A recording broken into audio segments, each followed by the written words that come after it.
Después del desastre, como pasó a llamarse la fulminante derrota, el ánimo de los españoles cae abruptamente desde el entusiasmo al pesimismo y la frustración. A las tertulias de los cafés llega una palabra que empieza a ponerse de moda: regeneración. Los regeneracionistas, intelectuales encabezados por Joaquín Costa, aspiran a resolver los males de la patria aplicando una política quirúrgica que acabe de una vez con la oligarquía y el caciquismo.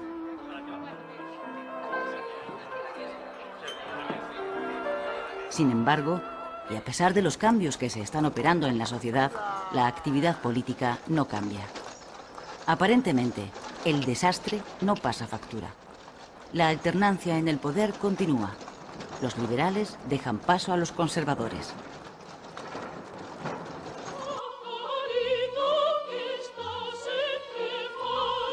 Los ciudadanos que pueden permitírselo procuran mitigar la decepción colectiva que pesa en el ambiente recurriendo a un remedio muy español: la zarzuela.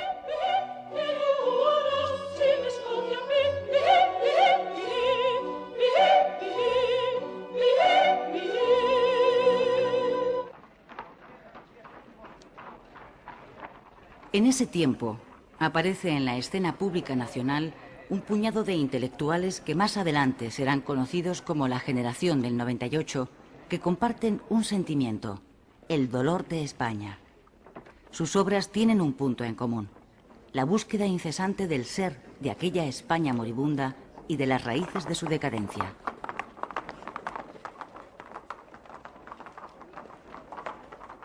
A la generación del 98 pertenecen escritores y pensadores de la talla de Unamuno, Baroja, Maeztu, Machado, Valle Inclán o Azorín. Con esta generación comienza en la cultura española una nueva etapa de esplendor llamada la Edad de Plata, en la que conviven 3 generaciones y que se prolongará hasta la Guerra Civil.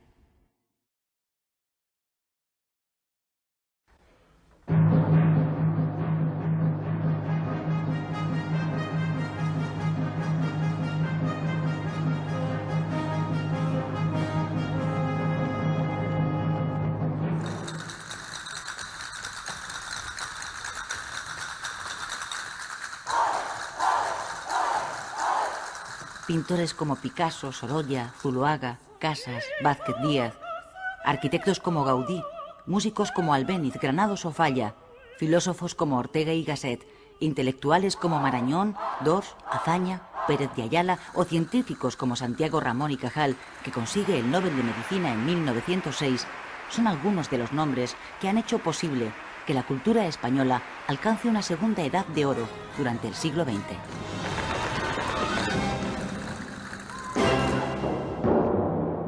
Casi $500.000 he sacado por la venta del negocio. Aquí están los libros y la liquidación.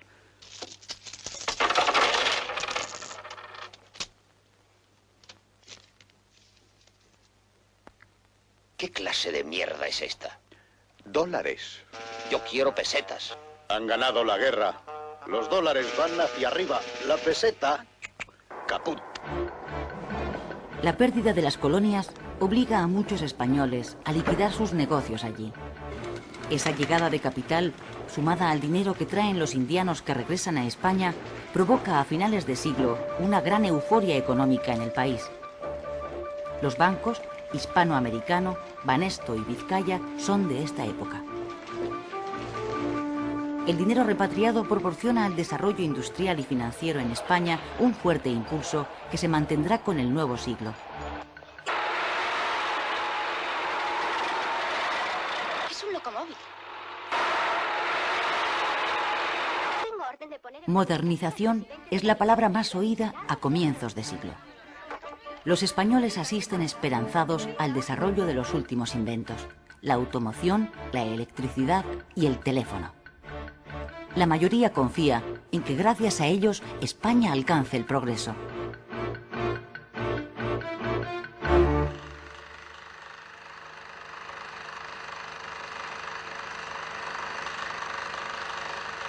Compitiendo con los espectáculos tradicionales de las ferias, el cinematógrafo, que cumple 5 años con la entrada del siglo XX, se convierte en el espectáculo favorito de gentes de toda clase y condición.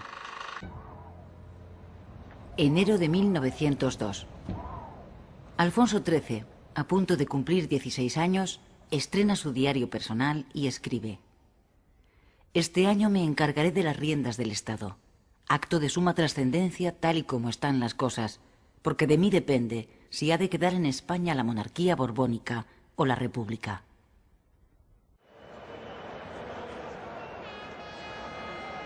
Este es el aspecto de las calles de Madrid el 17 de mayo de 1902. Los madrileños esperan para ver pasar la comitiva real.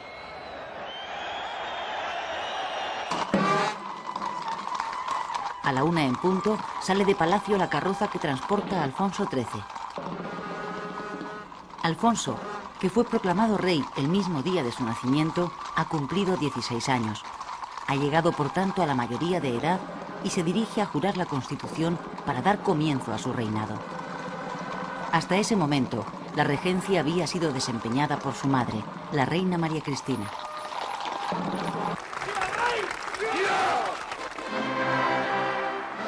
Cuando jura la Constitución de 1876 en el Congreso, el rey tiene muy presente una idea que también ha escrito en su diario. «Yo puedo ser un rey que se llene de gloria regenerando la patria, pero también puedo ser un rey que no gobierne, que sea gobernado por sus ministros y por fin puesto en la frontera».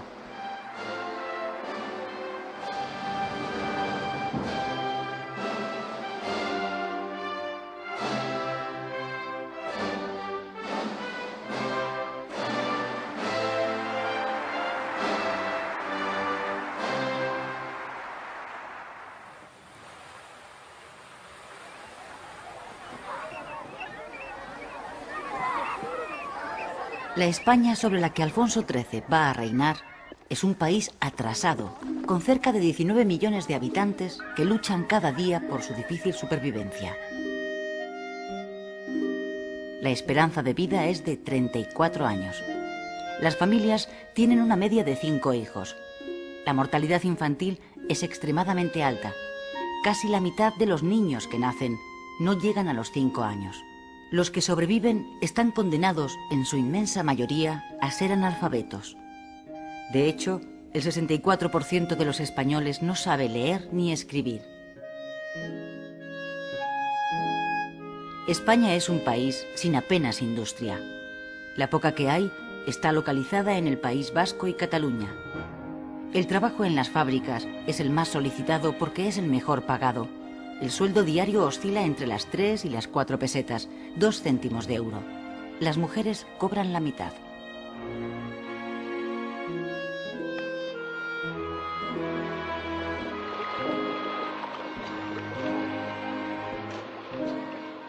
No ha sido hasta el comienzo del siglo XX cuando el Estado ha empezado a ocuparse de la protección social.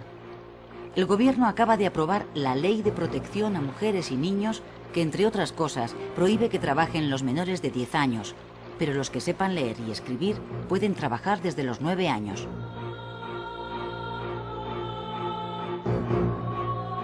El movimiento sindical tiene poca fuerza al comienzo del siglo. Los socialistas de la Unión General de Trabajadores, con implantación en Madrid, País Vasco y Asturias, no llegan a los 4.000 afiliados.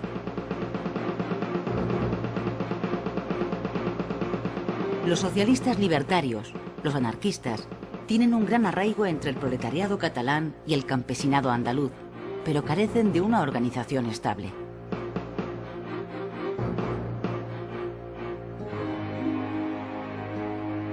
La vida en el campo es aún más difícil que en la ciudad. En el campo viven unos 13 millones de españoles, cerca del 70% de la población. La mala distribución de la propiedad de la tierra, o fincas inmensas o terrenos mínimos, la pobreza del suelo, la escasez de agua y el deficiente desarrollo de los regadíos sitúan las condiciones de vida en el campo por debajo del nivel de subsistencia.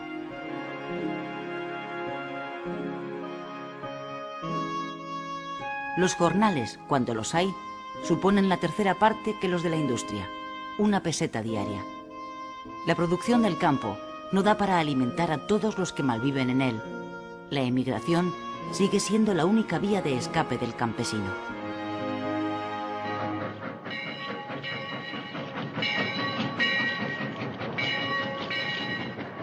El cambio social más importante que tiene lugar en el siglo XX en España empieza a producirse desde los primeros años y se mantendrá hasta la década de los 70. El desplazamiento de la población desde el campo a las ciudades, huyendo de la miseria. El mundo rural permanece estático, atrapado en el pasado, pero las ciudades crecen y se transforman.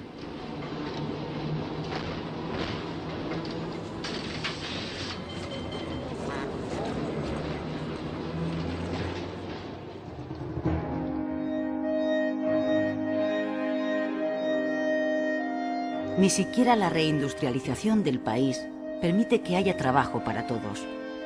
Miles de hombres y mujeres se ven en la necesidad de emigrar al extranjero en busca de un modo de vida. Durante el reinado de Alfonso XIII, 2,5 millones de españoles emigran a Argentina, Uruguay, Chile y otros países de América.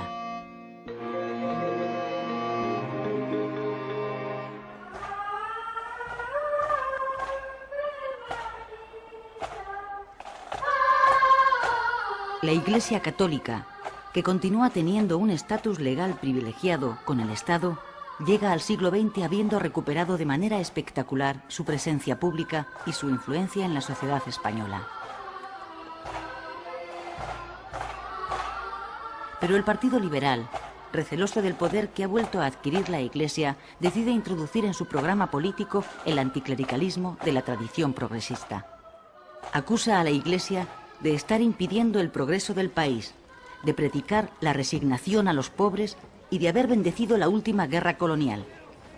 Los liberales sostienen que para que España pueda llegar a equipararse a Europa es imprescindible cortar los lazos entre la Iglesia y el Estado e instaurar un sistema moderno y laico.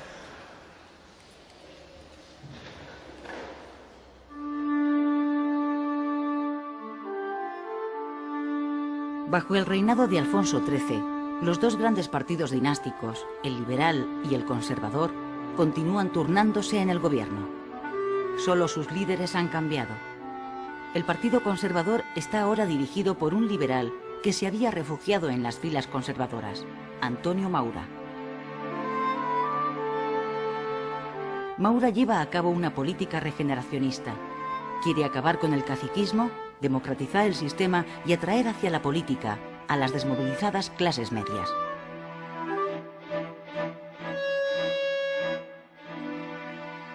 Hola, pequeño. Buenos días. Hola. ¿Ves? Ya hemos llegado, pequeño. ¡Qué angelito! Qué angelito ni qué cuerno. Es un demonio. Es que no veis que es la República. ¡Qué niña tan bonita! Con la llegada del nuevo siglo, los partidos republicanos que se habían quedado fuera del Parlamento recuperan su presencia pública en las zonas urbanas del país. En Barcelona, el abogado y periodista Alejandro Lerroux se convierte en el ídolo político de las clases trabajadoras. Jóvenes bárbaros de hoy, rebelaos contra todo. No hay nada o casi nada bueno. Rebelaos contra todos. No hay nadie o casi nadie justo. Entrad a saco en los conventos. Levantad el velo a las novicias y elevadlas a la categoría de madres.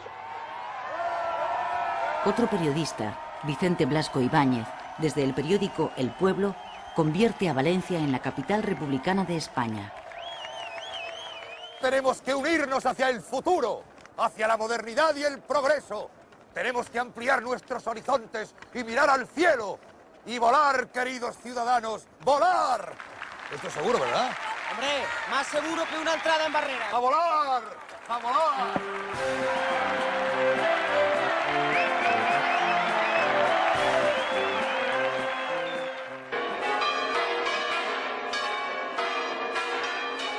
...31 de mayo de 1906...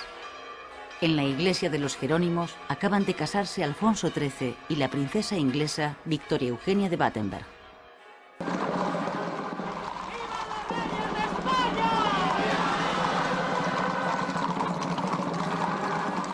El cortejo real se dirige hacia el Palacio de Oriente.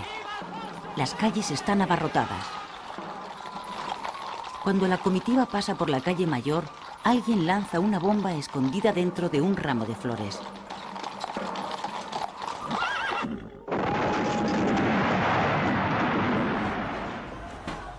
los reyes salen milagrosamente ilesos del atentado que causa 30 muertos y decenas de heridos.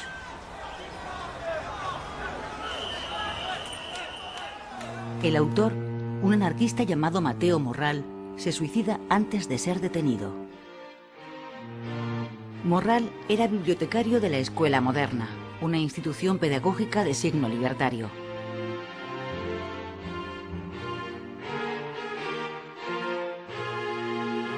Francisco Ferrer y Guardia, su fundador, es procesado por el atentado. Uno de sus abogados es Lerroux. Tras un año de prisión, Ferrer sale en libertad por falta de pruebas.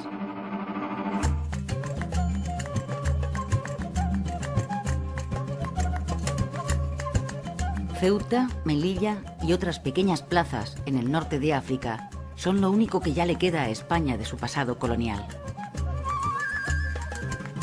El desastre del 98 había dejado un ambiente popular de rechazo a las aventuras coloniales. A pesar de ello, España se ve forzada en la Conferencia Internacional de Algeciras de 1906 a asumir su responsabilidad internacional de control en la zona de influencia en torno a Ceuta y Melilla, incluida la región del Rif, y a incrementar la inversión en sus minas.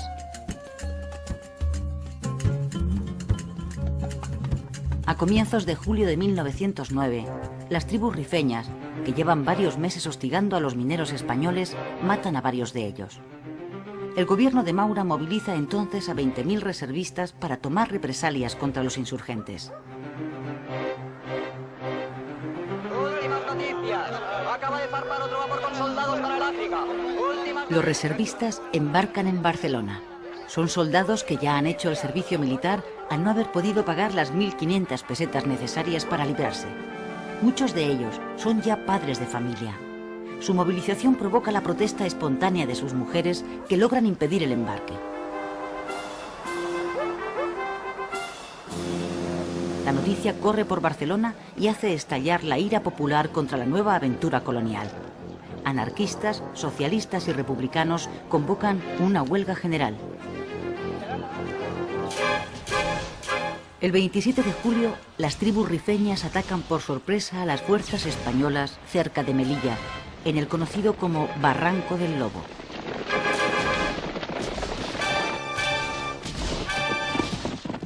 En la emboscada mueren 1.000 soldados y varios oficiales.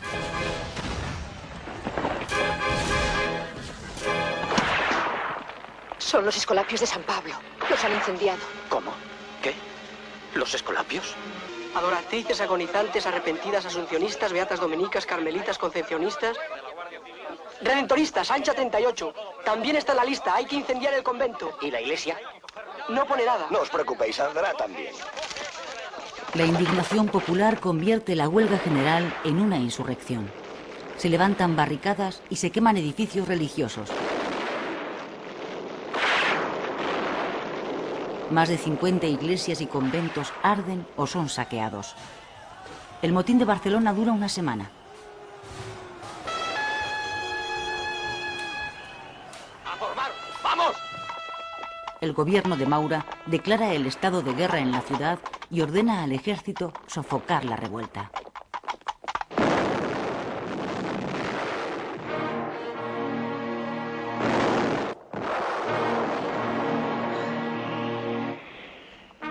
La semana trágica se salda con 113 muertos. De ellos, 104 son civiles y 9 son militares. Una vez sofocado el motín, se producen 2.000 detenidos. 5 son condenados a muerte por los tribunales militares. Entre ellos está el pedagogo anarquista Ferrer y Guardia, al que el gobierno elige como cabeza de turco y acusa de haber inducido a la rebelión.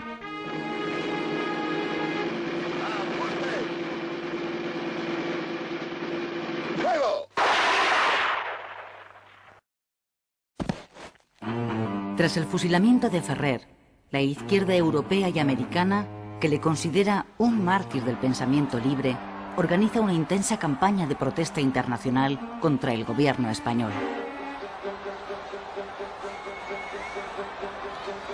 Se producen centenares de manifestaciones. Solo en la de París se concentran 50.000 manifestantes. En España, los liberales, que hasta ese momento habían apoyado al gobierno, deciden sumarse al frente antimaurista ya existente, formado por republicanos, socialistas y anarquistas, y organizan manifestaciones por todo el país pidiendo la dimisión de Maura. El rey cede ante la presión, le retira su confianza y llama a los liberales para formar nuevo gobierno.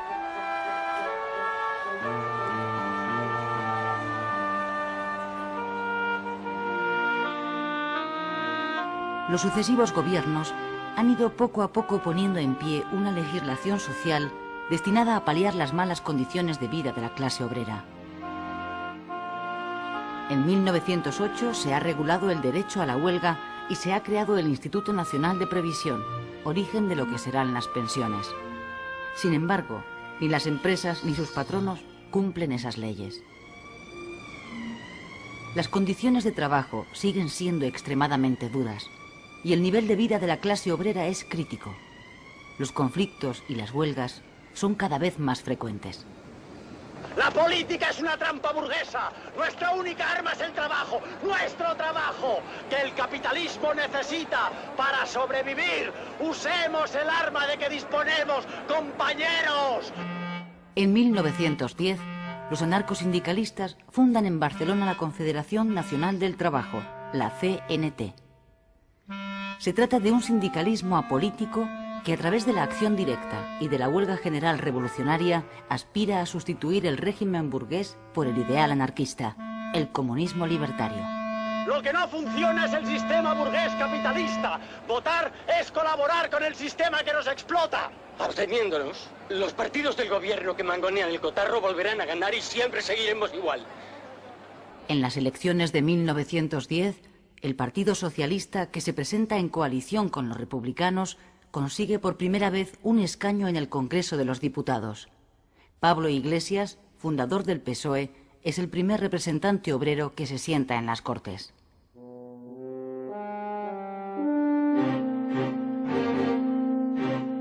En 1910, y después de varios años de crisis internas, el Partido Liberal encuentra un nuevo líder, José Canalejas. Canalejas abandera las nuevas corrientes del liberalismo procedentes de Europa. Él pretende fortalecer y modernizar el país a través de una mayor intervención en materias económicas y sociales y estableciendo un Estado laico. En 1910, Canalejas es llamado por Alfonso XIII para presidir el Consejo de Ministros. Su objetivo es nacionalizar la monarquía, es decir, lograr que bajo ella puedan actuar todas las fuerzas políticas útiles en España. Eso incluye que las nuevas corrientes ideológicas procedentes del socialismo se integren en el sistema.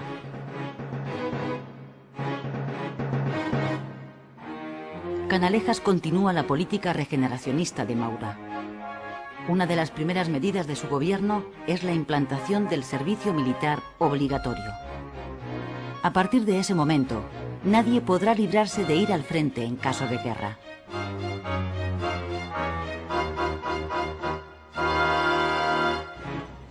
Otra de sus reformas es la abolición de los consumos, unos impuestos indirectos muy impopulares que gravaban sobre todo los artículos de primera necesidad. De acuerdo con su propósito de reforzar el poder civil frente a la Iglesia, Canalejas saca también adelante la llamada Ley del Candado, por la que queda prohibido que se establezcan en el país nuevas órdenes religiosas.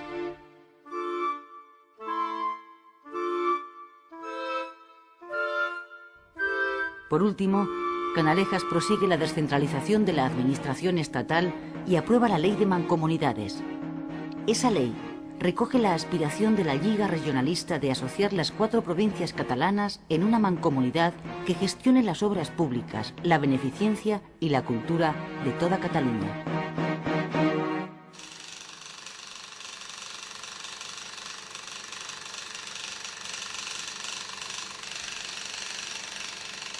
Esta es la reconstrucción del asesinato de Canalejas que realiza un operador cinematográfico pocas horas después del magnicidio, el 12 de noviembre de 1912. El actor que hace el papel de Pardinas, El anarquista que asesina a Canalejas y después se suicida es Pepe Isbert. Con la muerte de Canalejas acaba también la esperanza de regeneración del sistema político vigente en ese momento. A partir de entonces, comienza una lenta pero inexorable erosión de los dos partidos en que se apoya la monarquía, el liberal y el conservador. Miles de personas pasan por la capilla ardiente del presidente asesinado instalada en el Congreso de los Diputados.